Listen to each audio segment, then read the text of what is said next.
We live in a very outcome-focused society.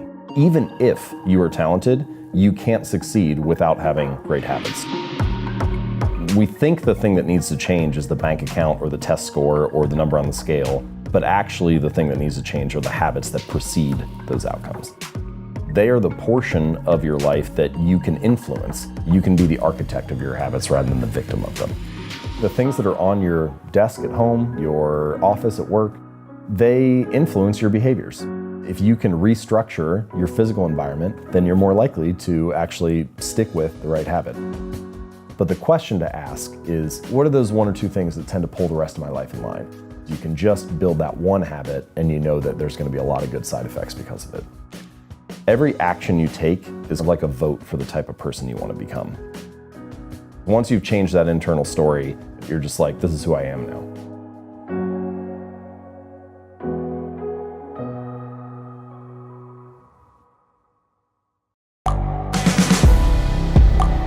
The world is changing.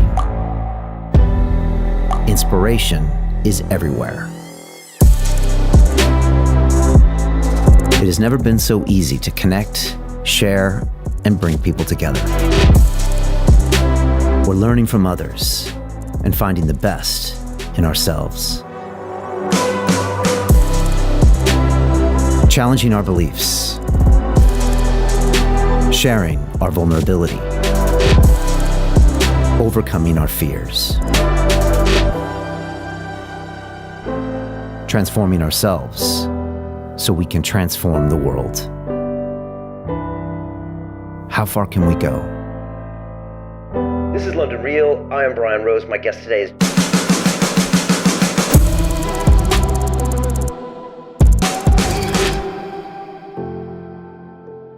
Did you realize that the results in your life are a measure of your habits? What do you do every single day to be successful? That determines who you are. And if I look at your habits right now, I can tell the person that you want to become. And it's a hard thing to really think about, but what are you doing every single day for your health, your lifestyle, your diet, your business? Those little 1% changes can have a massive effect over time. And that's what our guest is here to talk about today, Mr. James Clear, Atomic Habits. And he really structures it all out to get you what you want. And he also says that we don't rise to our goals, we fall to the level of our systems. What systems do we have in place to get our lives to the next level? And I love this book, Atomic Habits. There's all sorts of vital information in there about how you can put routines in place that make you feel good, that make them repeatable, and they can really change the course of your life. So I know you're gonna enjoy my time with James. He's got a whole structured layout of how you can change your life starting today. This is London Real. I am Brian Rose. My guest today is James Clear, the writer, entrepreneur, speaker, and New York Times bestselling author. You've spent years educating millions of readers on the importance of habits, decision-making, and continuous improvement. You're a regular speaker at Fortune 500 companies, and your work is used in the NFL, NBA, and MLB. Your new book, Atomic Habits, details your system of building good habits and breaking bad ones, showing how small changes can have a transformative effect in every aspect of your life. James, welcome to London Real. Thank you. Good to talk to you. It's great to have you here. First, we'd love to get your impressions on this city we call London. What do you think about this place? I love London. I could definitely live here. I see all kinds of opportunities, like there are fascinating people. It doesn't really matter what industry you're interested in, finance, fashion, publishing, whatever it is, you can find somebody cool to hang out with. Great food, which I am all about. I basically have ate my way around the city for the last few days. So I love visiting. And you said you'd recently been to New York and Los Angeles and Tokyo, but you wouldn't necessarily live in those cities. I love all those cities and I love visiting them, but I feel like I could carve out a life in London and call it home, and I don't know what it is. There's something a little less stressful about walking around in London to me. All the neighborhoods are different. You can find one that's the right fit for you. I don't know, it just feels more cozy to me.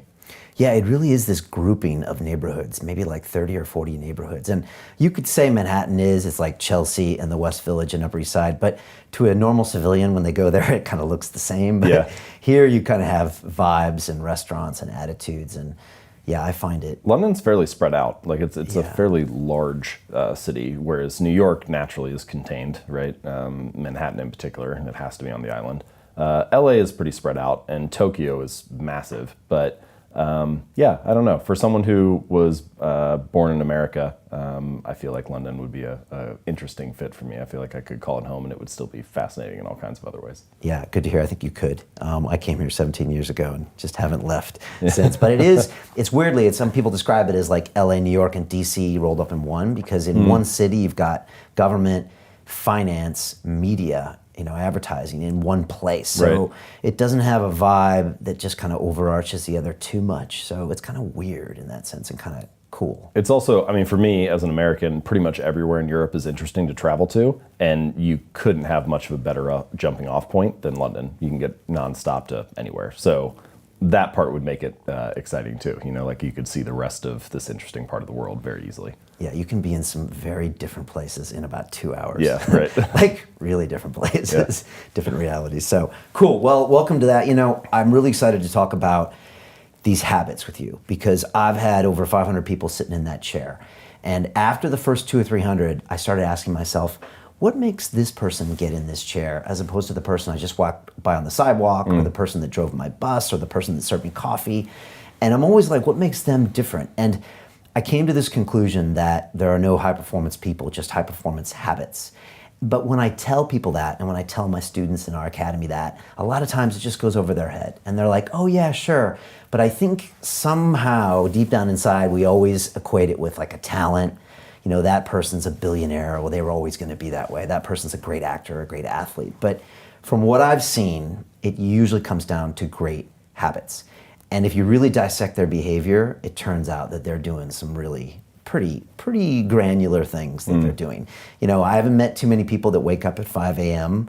that actually do great things. A lot of times those people are actually doing things. I don't know many people that wake up at 5 a.m. and then watch Netflix. I mean, there's usually, I know Jocko Willink, the Navy SEAL, and like he's getting up at 4 a.m. and posting pictures of his watch. But a lot of times those people are being effective. And so I really do think habits are important. So I hope everybody listening really plugs into what we're going to say, because it's not just about being high performance or getting what you want. I think it's about having a great life.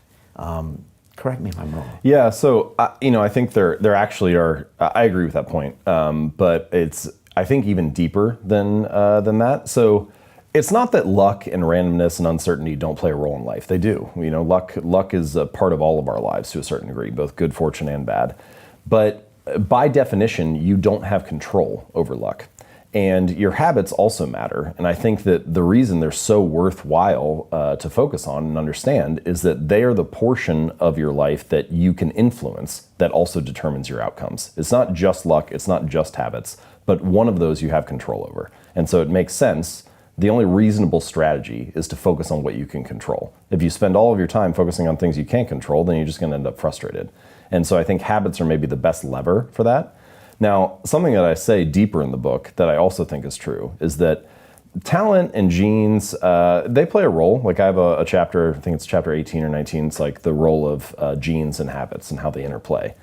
And it's important, people have natural predispositions to things that make them better. But what you find is that nearly always when someone is a great performer in a particular domain, they are both well-suited, so naturally talented or have some kind of predisposition to that area, and well-trained. And so even if you are talented, you can't succeed without having great habits to execute and to fully realize the potential that you have. Right. And so no matter where we're talking, I think habits play a crucial role. Yeah, we've all heard the story of the coach that just is shaking his head because that one kid had so much talent, but he never showed up to practice. I think sometimes, I played baseball all the way through college, and I think sometimes I would rather be an athlete that's at like the 90th percentile of physical talent, but like the 95th of execution and habits than the other way around. Because if you don't have the habits and the practice routines and rituals to actually realize your potential, a lot of the time it's just not enough. It's enough at lower levels, but once you get to the top of any field, everybody's talented. And so the thing that separates you is often not the physical gifts, but your ability to practice, get out of your own way, your mental approach, all that type of stuff. Anyway, so those are some more nuanced points, but I think the central thing that you were getting at is true. Your outcomes in life are often a lagging measure of your habits. Like a lot of the time people talk about, I want to have more money, or I want to lose weight, or I want some kind of result. But the truth is, Your bank account is a lagging measure of your financial habits. Your weight is a lagging measure of your eating habits. Your knowledge is a lagging measure of your learning and reading habits. And so it's actually, we think the thing that needs to change is the bank account or the test score or the number on the scale, but actually the thing that needs to change are the habits that precede those outcomes. Right. And even more so, your identity and sense of self a lot of times is all rolled up into your habits, which is even a crazier kind of a messing with your brain. In that these little things you do that you might ignore all the time could change who you actually are. So I had this question while I was researching the book. I think identity plays a crucial role, but my question was like, well, how do we come to believe things about ourselves? Because when you come into the world as a baby, you don't have any preset beliefs or notions. That's not to say that, again, your genes don't matter. They certainly matter in some sense, like your height might be more or less baked into your DNA. But we all realize that if you grew up in a different culture or a different religion or a different community or household, you could adopt completely different beliefs if that was what you were raised in. And so I was like, well, how does that happen, right? How does this internal story that we tell ourselves, our identity, become shaped and formed? And I realized that it's mostly through the repetition of that story. And so what you come to realize is that your habits reinforce a particular identity. And sometimes this can be positive and sometimes it can be negative. The story could be things like, I'm bad at math, or I'm terrible at remembering people's names, or I'm not good at remembering directions places. Yeah. And all of those that's just an internal story that you tell yourself. But each time you have an experience that reinforces that, the story gets solidified. And so I think the method, the takeaway here is that every action you take is kind of like a vote for the type of person you want to become. And if you can master the right actions, if you can master the right habits, then you can start to cast votes for this new identity, this desired person that you want to be. And I think that's one of the reasons why small habits matter so much. They don't necessarily transform your life overnight, right away. Like doing one push-up does not transform your body. But it does cast a vote for being the type of person who doesn't miss workouts. Or meditating for 1 minute might not give you an immediate sense of calm in your life. But it does cast a vote for being a meditator. And this is why one of the things I say in the book, like the real goal is not to run a marathon. The goal is to become a runner. The goal is not to write a book. The goal is to become a writer. Because once you've adopted that identity, you're really not even pursuing behavior change anymore. You're just kind of acting in alignment with the type of person you already see yourself to be. It's kind of like true behavior change is really identity change. Because once you've changed that internal story, it's way easier to show up each day. You're not even really motivating yourself that much to do it. You're just like, this is who I am now. Yeah, and we'll get into that because the difference between goals and systems, I think, kind of touches on this a little bit, which is important. You know, a couple of years ago, we were teaching in our academy. We were teaching people how to start their own podcasts and how to start businesses from their profile. And someone said to me, Brian, can you teach me stuff that's non-business related? And so I looked at my life. And over the past 4 or 5 years, I had picked up all of these habits from the guests that had sat in that chair, from habits on how to meditate and do affirmations and do like a low media diet and movement practices and eating habits. And I actually hadn't even thought about it, but by being around them and watching them, I started practicing them and I picked up all these like amazing habits. And I also had some bad habits, like about 10 or 15 years ago. I had drug addictions. I had all this other stuff that I kind of talked about last year in one of my movies. So it'd be good to kind of explore, you know, how these things get put in place, how you can maybe choose the good ones or the bad ones, and then identify a lot of the psychology behind this stuff. So I'd love to jump in. And again, there's so much IP in this book. It's an amazing book. I'd love to talk about some of the fundamentals, some of the definitions, what's a habit, and then I'd love to get into some of your sections about how to make a habit obvious, how to make it attractive, how to make it easy, how to make it satisfying. Sure. And then maybe we'll have some chance to go into some of the advanced stuff, like you said, with DNA and things like that. So start it all off. Well, first of all, what is a habit and why did you get obsessed with this? Yeah. Okay, so 2 different questions. So let's just do the definition first. So the technical definition of a habit is a behavior that has been repeated enough times to be more or less automatic. So things that you can do pretty much without thinking about them. Unplugging your toaster after each use, or tying your shoes, or brushing your teeth. Things that you pretty much just go on autopilot when you do them. Now, we often use the word habit to mean different things than that, and we can get into this more. Like you might say things like, I want to get in the habit of working out, or I want to get in the habit of writing every day. And I know what you mean when you say that, right? You mean I want to make it a regular practice. I want to make it this daily ritual that I follow. But you're never going to go like on autopilot and forget what you write for an hour, right? Like it's a more effortful, conscious thing. And so we can talk about some of that distinction, particularly with making habits easy. What you really want to do is make the beginning easy and automatic, and then the rest of the routine can follow naturally, even if you're consciously thinking about it. But anyway, so that's what a habit is. It's this automatic response. Now, why does the brain build them? What role does it play? Well, as you go through life, you need energy to survive. And this is true not just for humans, but for all organisms need some kind of energy to survive.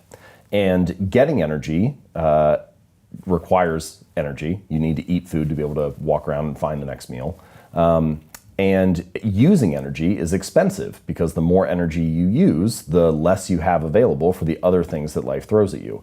And so your brain is looking for ways to conserve energy whenever possible. And habits are a great method for doing that. So for example, when our ancestors were roaming around the savannah, if there was a berry patch 100 meters from you, it made sense to go to that berry patch rather than one that was like on the other side of the mountain, right? You would choose the path of least resistance. And eventually, what your brain learns is, oh, whenever I'm by this tree, that means the berry patch is 100 meters away. And so the tree becomes a signal that, hey, food is over there. And your brain is always picking up on these signals throughout life that indicate where things are at. And the more that you come across those signals, the more you automate your response. And pretty soon you're taking a right when you get to that tree, even though you're not even thinking about it. You're just doing it automatically. And it makes that whole process of finding energy, solving the problems of life, and getting through things easier. It requires less energy and attention and effort than it did before. So it's like an algorithm the brain built for itself to survive. Yes, I think that's a good way to describe it. It is. It's like an algorithm that you can rely on. It's a cognitive script, a mental shortcut that you can pull out whenever the situation is right. And that's true not just for things like finding food, which is essential for our survival, but also for daily tasks, because all these daily tasks take energy as well. So something like tying your shoes, your brain learns the context of when I have a shoe on my foot and the shoestring is untied, that means I do this little routine where I tie the shoelace into a knot and so on. And the first time you do it, it takes energy, but after you do it 100 times or 1,000 times or 10,000 times, pretty soon you're doing it just like turning right at the tree. You can have a conversation with somebody else or listen to a podcast or think about your to-do list for the day. You free up that energy and attention to be used elsewhere. And this is perhaps the biggest thing that they do, you have less wasted energy. Rather than fumbling with the laces and trying hard to do it, you can do it more quickly and fluently, and that saves you energy and time for the next task. So that's why your brain builds them, and what a habit does. And then as far as why I got interested in them, I started to realize, similar to what I hinted at a moment or two ago, that both luck and habits play a role in life, but that you have control over your habits. And the funny thing is, we're building them all the time, but a lot of people don't feel like they have control over their habits. They feel like their habits are taking control of them, that they're like a victim of these bad routines. And once you start to dive in a little bit and like uncover the layers and realize what a habit is and how it works, then you start to develop a little more control over it. And I think if we're going to be building habits anyway, then it makes more sense to be able to understand how they work and how to structure them so that you can be the architect of your habits rather than the victim of them. Okay. And you break them down into this cue, craving, response, and reward, which is kind of not their traditional way. But maybe it's good to jump into that. And I think most people, when they think habits, they probably think of their bad habits, right? Mm-hmm. Do most people not reward themselves for their good habits and are critical of their bad habits, and some of these aren't even habits? So I choose that 4-stage model: cue, craving, response, reward. There's a lot of science behind it. 3 of those 4 stages are very common: cue, response, and reward. Started in like the early 1900s, but 1930s it got popularized with B.F. Skinner, which his model was stimulus, response, reward. And then Charles Duhigg's book, Power of Habit, has kind of brought it back to the forefront: cue, routine, reward, basically the same thing, just different words. And the idea, and there's 100 years of behavioral psychology research behind this, that if you show someone the right cue, and they take an action, and then you follow it with a reward, you can train them to do that thing whenever the cue arises again, whenever the stimulus happens. So if whenever the light in the lab turns on, the monkey gets a squirt of juice, then it knows whenever the light is on, I should go over and put my mouth underneath the nozzle to get some juice or whatever. And you can do that for all kinds of things. And it works for human behavior as well in many ways. But then there was this second wave of research with cognitive psychology over the last probably 50 to 75 years that shows that not only do external cues and external rewards influence our habits, but also internal moods, emotions, feelings, thoughts, beliefs, those influence our behaviors too. And so that's why I added that fourth stage of craving. And I think actually it's really important because it answers, I just had a couple like basic questions that I thought when I was dealing with this kind of breaking habits down and why should they be organized in a particular way? How do we understand them? And one of the questions is, well, if it's cue, response, reward, how come people have different responses to the same cue? There has to be something going on there. So you have two people that walk into a room and there's a pack of cigarettes on the counter. And one person sees it and they feel this craving to smoke and pull a cigarette out. And the other person has never smoked a day in their life and they see that same visual cue, but they think, oh, it's just a pack of cigarettes, and they move on. And what happens, and the key for that craving stage, is that it's really about the prediction or the meaning that you assign to the cue that determines whether you get a craving or not. So it comes back to that internal moods, states, emotions, feelings. And so... Interesting you bring that up because there's a book called Alan Carr's Easy Way to Stop Smoking. Yep. He's now dead. But I read this 20 years ago or something and it actually worked. And it was weird how what you're saying now is the pack of cigarettes used to cue, okay, I got to smoke. And then after reading a book like that, it cued, I'm not going to poison myself anymore. And I understand the trick it's playing on me. So, I mean, this is kind of... You're like probably the fourth or fifth person that's told me about that book now. Really? Yeah, and so I think this is actually quite hard to do for breaking bad habits, which is rewiring the story in your brain for what a cue means. Yeah. But in the long run, that is actually, I think, a very robust way to break a bad habit, is to learn to teach yourself that that cue means something new. Say you walk downstairs and you see a loaf of bread on the counter each morning and you're like, oh, I should make some toast for breakfast. So now that cue of the loaf of bread means make toast. But then you read a diet and nutrition book that convinces you that like grain and carbs are the devil, right? Well, now you go downstairs and you see that same loaf of bread and it means something totally new. Similar to you, like, oh, now the cigarette means I'm poisoning myself. Now it means, oh, I shouldn't eat that. That's bad for me.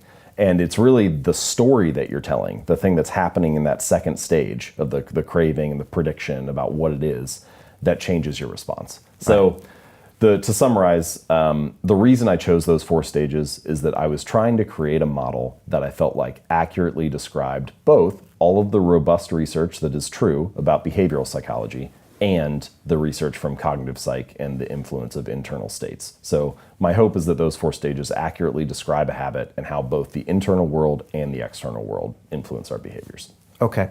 Talk about goals and systems. Maybe this is the time to get into that because, setting goals, it's kind of a popular thing to talk about in the last few years. I'm actually a fan of them as well, but also I'm an engineer by training, so systems come naturally to me. So for me, it's always like, okay, yeah, and then I'm already thinking about the systems, but I think a lot of people aren't. So can you define that? Well, so first of all, before I criticize goals a little bit, I should just say, one, this is coming from someone who was very goal-oriented for a long time, right? I set goals for everything, right? Like the grades I wanted to get in school, the weights I wanted to lift in the gym, the revenue numbers I wanted to hit in my business. It was all goal-oriented. And then I turned around a couple years later and I realized I've only achieved some of these, maybe 10, 20%. So clearly setting the goal was not the thing that determined whether I move forward or not, because the majority of the time I'm not achieving them. And so then I had this question like, well, what is it? Now, before I describe the systems approach, I should say goals do serve a purpose, right? It's not that they're useless.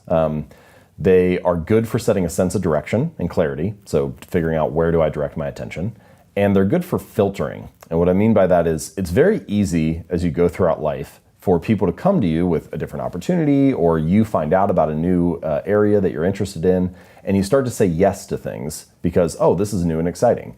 But if you have a goal, it's much easier to say no to the things that intrude, right? So if you're training for the Olympics and your friends want to go to the bar, it's very easy to say no because your goal gives you a much cleaner filter to determine, does this move me in the direction I want to go or not?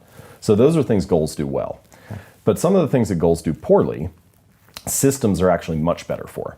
And so the way that I would describe it is a goal is focused on the outcome, a system is focused on the process. So it's the series of habits or steps that you take to get to that ultimate goal. And so a couple examples. If you are a basketball coach, your goal might be to win the championship, but your system is the way that you recruit assistant coaches and players, the drills that you do at practice each day, the process you have for reviewing game film and prepping for the next game. That's your system. If you are a writer, your goal might be to write a best-selling book, but your system is the writing process that you follow each day and like getting your butt in the chair. It's your research and how you come up with new ideas to write about, the way that you interview potential clients or candidates or people you're thinking about putting in your book, things like that. Okay. Now, the question that I had was, what if you ignored the goal, right? If you say, forget about the goal and focused only on the system. If you were the basketball coach and you said, we're not going to talk about the championship at all this year. We're only going to focus on the way we recruit, the way we practice, the way we train. Would you still get results? And I think for the most part, you probably would. And this, I think, is the hard part, the thing that often gets overlooked, is that we live in a very outcome-focused society. Things are only news stories or shared on social media once they are a result. So the results of success are very visible and easy to view. You know, you're never going to see a story that's like, man eats chicken and salad for lunch today. It's only going to be a story a year later when it's like, man loses 100 pounds. It's only the outcome that is visible. Because it's like simple for us also to process that thought, right? It's like, oh, I get it. Something important happened. I prioritize it. Because it's this, oh, this event was accomplished, right? This is one of the things that's challenging about building better habits, is that they're very easy to dismiss on any given day, right? Like, what is the difference between eating a burger and fries for lunch or eating a salad? Not a whole lot on any given day. Your body looks basically the same in the mirror. The scale hasn't really changed. It's really easy to dismiss it in your mind and say, oh, this is kind of insignificant.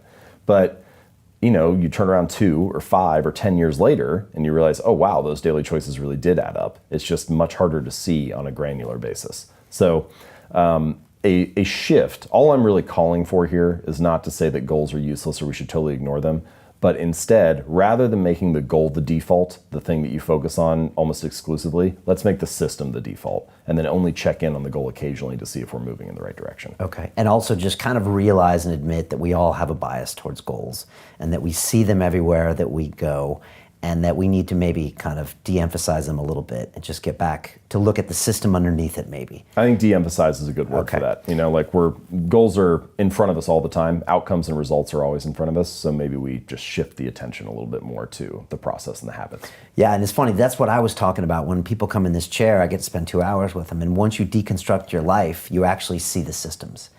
And that's why when they sit in the chair, they'll see Eddie as the famous comedian or the $50 billion man or the champion boxer. And oh, wow. But when you go into there, you realize that they've gone in and done the work when they didn't want to do it, that they pushed through the difficulty, that all that stuff. And then you see, oh, there's the systems there. Because there rarely is a result without a system. Well, that's one of the things that is a little bit surprising about goals, is that achieving a goal only changes your life for the moment. It's actually not the thing that you're looking for. We think the results are the thing that needs to change, but it's actually the process behind the results. Like, if you have a messy room, let's say your bedroom is a mess, and you set a goal to clean that room, you can get motivated and do it for 2 or 3 hours, and then you turn around and you have a clean room for now. If you don't change the messy habits that led to a dirty room in the first place, then you turn around 2 weeks later and you have a messy room again. And so actually you don't need a clean room, you need better cleaning habits, and then your room will always be clean. You don't need to lose weight, you need better eating habits, and then your weight will always be around where you want it to be. You don't need more money, you just need better financial habits, and then you'll always have enough money to manage the thing that comes up. And so it's really the habits that need to change, not the result. And that's why hitting your goal sometime can be really anticlimactic and also can mess with people's lives because they shoot for that goal, they get it, and then they stop achieving, they stop their systems. There's sort of this like yo-yo effect, you know, like someone trains for a half marathon and then they run the race and that race motivated them to train for the last 3 or 4 months. And then the race ends and they stop, they take a week off, then a week turns into 2 weeks, and then 2 months and so on. And then they turn around like 4 months later and like, man, I haven't ran in months. Like I need to sign up for a new race or something. Because if it's all about the goal, as soon as the goal is achieved, you don't have that motivating you anymore. But if instead it's about being a runner, then even once you finish the race, you still have a reason to show up again the next week because you're like, well, that's what I do is I run. That's who I am. Right. And so I think that that's a more, in pretty much any domain, true long-term thinking is really goalless thinking. It's much more about being that person, developing that identity, following that system, and then you just happen to realize your potential along the way. Okay. Talking about this 1% every day, when people hear that in their minds, they're just like, oh, it's so tiny, it doesn't matter. Well, what is the thought process behind this 1% every day? Well, so just a quick story that I like that I feel like illustrates the point. So we're in the UK, and for many years, the British cycling team was very mediocre. They had never won a Tour de France, even though the race had been around over 100 years. They had won, I think, a single gold medal back in 1908. And so they brought in this new performance director, 2003, 2004, and he believed in this concept that he called the aggregation of marginal gains. And so he described it as like the 1% improvement in all the areas related to cycling. And so they started by making 1% improvements that other teams were probably looking at too. Put slightly lighter tires on the bike. They had their riders wear these electrically heated overshorts to keep their legs warm so they could ride for longer. They had different biofeedback sensors that each rider would wear, and then they adjusted the programs to each individual. But again, competitive field, a lot of teams are doing that. So then they did a bunch of 1% changes that nobody else was thinking about. Like they hired a surgeon to come in and teach them how to wash their hands to reduce the risk of catching the cold or getting a flu. They split tested different types of massage gels to see which one led to the fastest form of muscle recovery. They even figured out the type of pillow and mattress that led to the best night's sleep for each rider, and then they brought that on the road with them to big events like when they were at hotels for the Tour de France and things like that.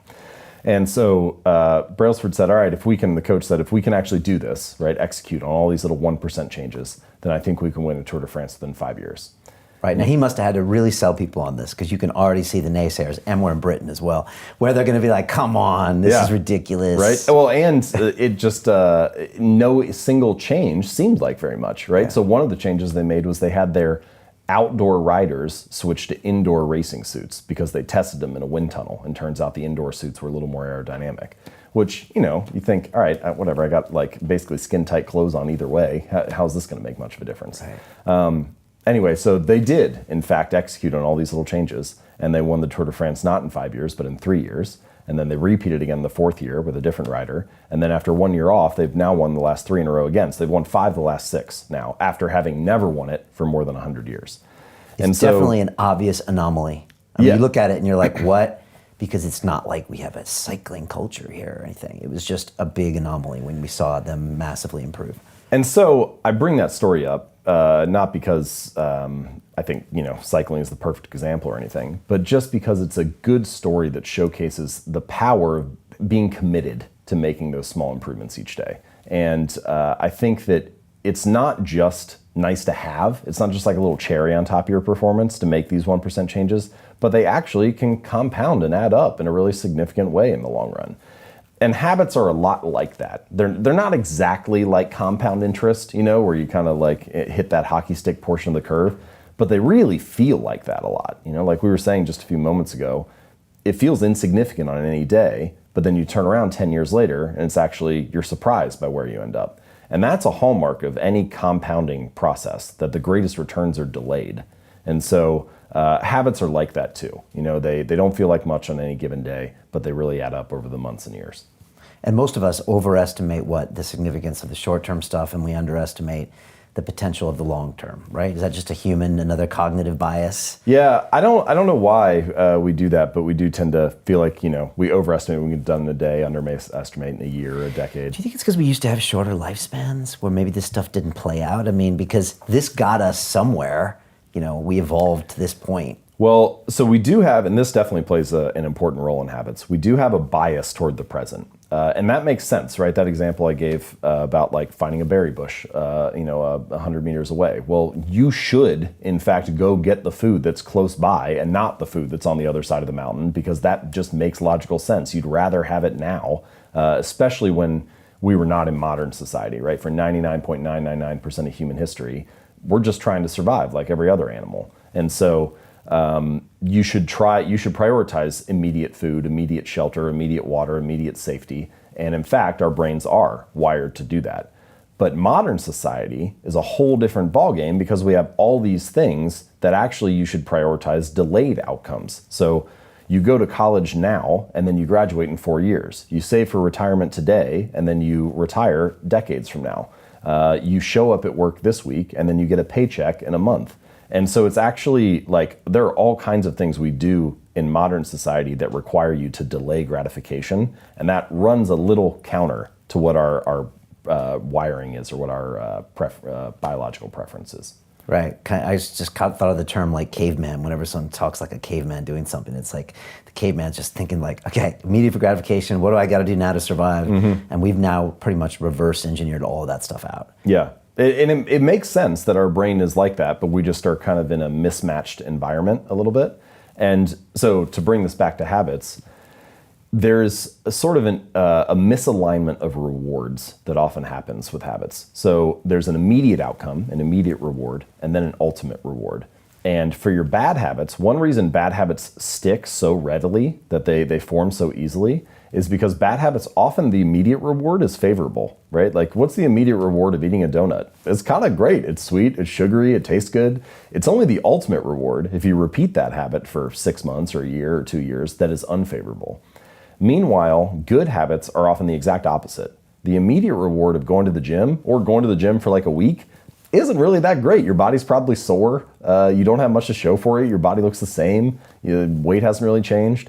But if you stick to that for 6 months or a year or 2 years, then the ultimate reward is favorable. And so a lot of the balance or a lot of the challenge of building good habits and breaking bad ones is figuring out how to pull the long-term costs of your bad habits into the present moment, so you feel a little bit of that pain right now and have a reason to avoid it, and pull the long-term rewards of your good habits into the present moment so it feels good and you have a reason to kind of make it through that like valley of death in the beginning and stick with it while you're waiting for those delayed rewards to accumulate.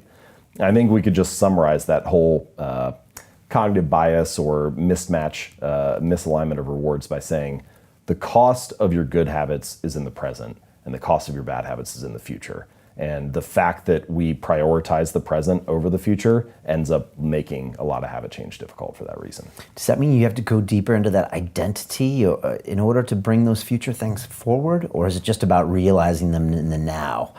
You know, it's a good question. I think, so you're on the right track because I think that the ultimate form of intrinsic gratification is a reaffirmation of your desired identity. So if your desired identity is, I'm the type of person who doesn't miss workouts, or I'm an athlete, every time you're doing a squat, literally you can be in the middle of the rep and you're already getting gratified because you're acting in alignment with the type of person you want to be. It's like, oh, I just did that rep, I didn't miss this workout. That feels good.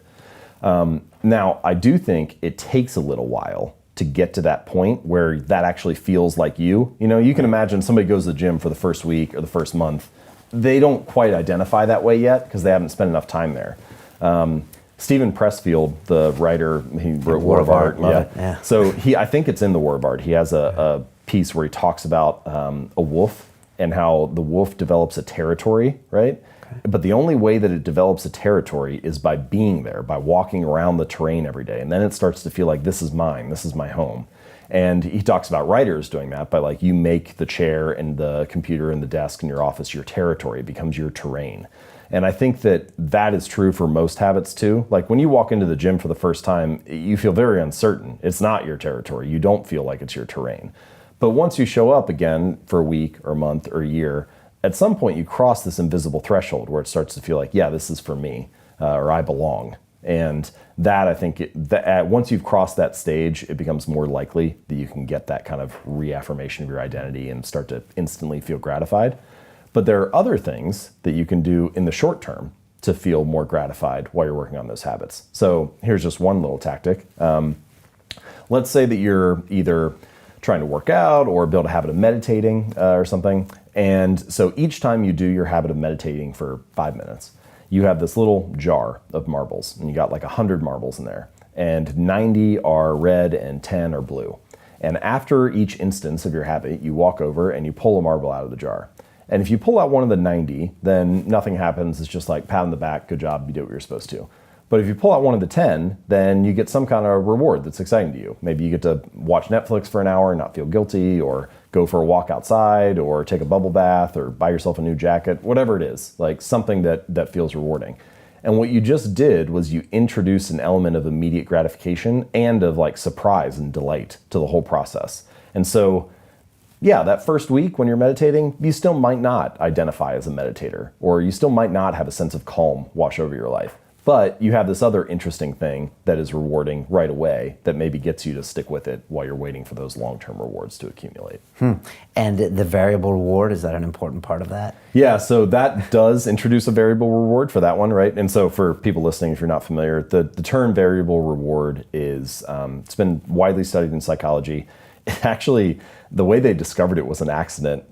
B.F. Skinner, the researcher who came across it, was running low on food pellets. So the rats that he was training, he would give them a pellet whenever they did the thing that he wanted. And he was running low on them. He had to hand press them each time. And so he thought, well, maybe I'll just give them one every other time. And it turns out that actually increased the rate that the rats would act and do the thing because they didn't know if they were going to get it or not. So they were like, something must be wrong. Like, I need to press this lever even more because I thought I was supposed to get one every time. And it turns out that actually leads to a spike in activity. And so a variable reward can be a good way to increase the frequency with which you do a habit. Now, it's worth noting, it's not like a panacea. You can't just take something you don't want to do and then make the reward vary and then be like, oh, now I'll do it. Because it doesn't work that way. But if you already want to do it, then it'll increase the rate at which you do. Right. And there's a great book called Hooked by Nir Eyal, Yeah. and he talks about that. And if you work in Silicon Valley, you're very familiar with variable reward because a lot of our apps are based on that. Maybe we can talk about that at the end. Sure. Something that's become really obvious is it feels like, well, I think all of life is a game between your conscious and subconscious. And it feels like part of these habits are almost like tricking your subconscious into thinking I am this person. And part of the way it does that is when you repeat these habits, your subconscious says, I guess I am a runner if I'm running 4 days a week. Yeah. Are there other ways to like hack into that? And I'll throw you a curveball, but there's this concept of affirmations, you know, where people say out loud every day what they are with the hopes that they become that person. Is this a way to maybe hack into some of this habit forming stuff? And what are your thoughts on it? Yeah, so affirmations or visualization or the kind of idea of like fake it till you make it. I don't think there's anything wrong with those things. There's nothing wrong with being more, if you get to choose what story you tell yourself, you might as well choose a positive one, right? But I do think that my method differs a little bit from positive affirmations or from fake it till you make it in the following way. So fake it till you make it is asking you to believe something about yourself without having evidence for it yet, right? You say, I'm a healthy person, even though you haven't gone to the gym yet or whatever. And we have a word for beliefs that don't have evidence. We call it delusion, right? Like at some point, your brain doesn't like this mismatch between what you're saying and what you're doing. And so the only nuance, the difference in my argument is that I think that we should let the behavior lead the way. So let the behavior drive the belief rather than the belief drive the behavior. And to be clear, it can work both ways, and it does throughout daily life. Like people adopt a new belief and then they take a new action because of it.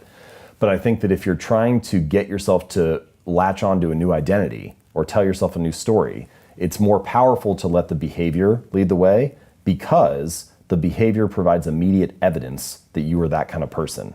So if you say, I'm a healthy person, you might be able to, it's like a short-term strategy. You might be able to amp yourself up or motivate yourself in the moment.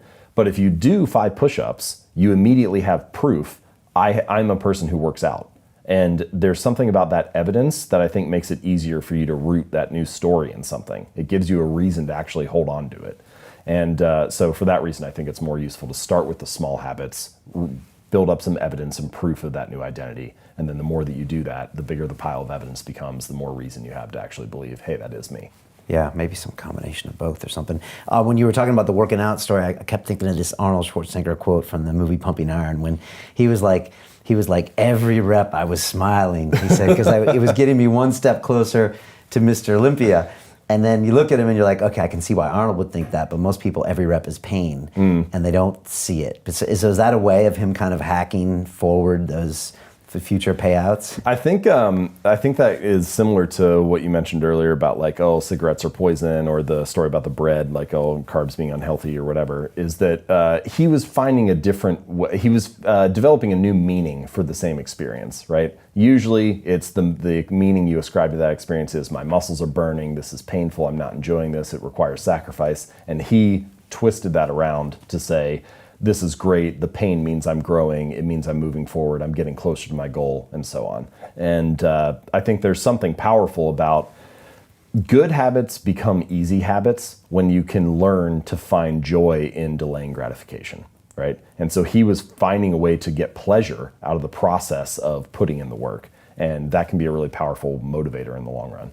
Is that called reframing? Yeah. And I think that I've thought about writing about this more. I haven't written a ton about it yet, but I think that there are strategies and a few different mindset reframes that you can go through that can really change the likelihood that you stick with a habit. If you learn the right story to tell yourself, it becomes easier to maintain that over the long run. To continue watching the rest of the episode for free, visit our website londonreal.tv or click the link in the description below.